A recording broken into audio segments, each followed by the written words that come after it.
তাদের মধ্যে বাক বিতরটা হচ্ছে কে রূহ নিয়ে যাবে। তো জাহান্নামের ফেরেশতারা বলছেন সে এতগুলো খুন করেছে, তার রূহটা আমরা নিব। আর জান্নাতি ফেরেশতারা বলছেন না, সে তওবা করতে এসেছিল, অতএব সে আল্লাহর অভিমুখী হয়েছে, তার রূহটা আমরা নিব।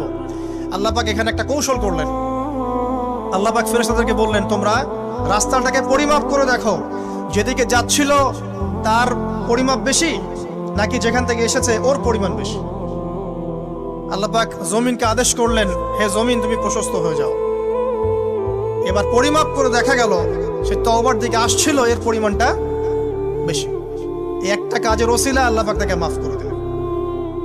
মনে রাখবেন, এটা মৌখিক বিষয় ছিল না, সে মন থেকে ভিতর থেকে কিন্তু সে আল্লাহর প্রতি অনুগত হয়েছে।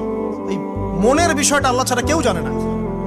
আপনি দেখতে পারেন সমাজে অনেকে দাড়ি টুপি পাগড়ি জুব্বা সব লাগিয়ে ঘুরছে, বিশ্বাস করে